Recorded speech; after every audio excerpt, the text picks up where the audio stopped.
Zee 24 तास एक पाऊल पुढे। सुप्रीम कोर्टाने 5 वर्षाची शिक्षा दिल्यानंतर प्रथमच मीडिया समोर आलेल्या संजय दत्तचे डोळे भरून आले। आता हा त्याला खरोखर झालेला पश्चाताप आहे की सहानुभूती मिळवण्यासाठी केलेला ड्रामा याची चर्चा रंगू लागली आहे।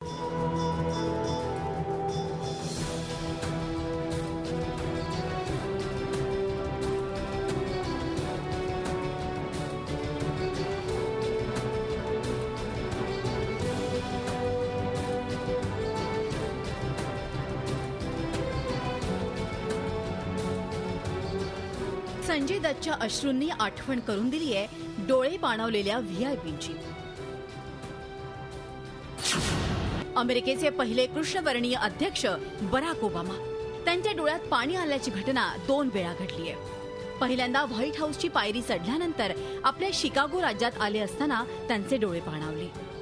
दुसऱ्यांदा कनेक्टिकट प्रांतात शाळेत झालेल्या गोळीबारानंतर त्यांच्या अश्रूंचा बांध फुटला।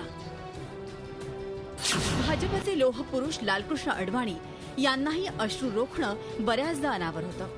मग 2 वर्षांपूर्वी वाढदिवसाला शुभेच्छा देणाऱ्यांशी बोलताना भावुक होणं असो की मुंबई स्फोटावरची फिल्म बघून डोळे ओले होणं असो। स्पोर्ट्समध्ये तर अशी अनेक उदाहरणं आहेत। 2000 साली मॅच फिक्सिंगचा आरोप झाल्यानंतर तोवरचा विश्वविजेता कॅप्टन कपिल देव हमसून रडला होता। 2007 ची IPL गाजली ती हरभजनमुळे।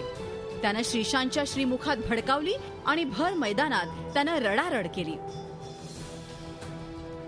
1996 चा वर्ल्ड कप कोलकात्याच्या ईडन गार्डनवर श्रीलंकेविरुद्ध दी ग्रेट इंडियन कोलॅप्स झाला।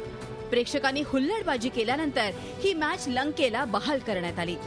तेव्हा मैदान सोडताना विनोद कांबळीला आपली भावना लपवता आली नाही।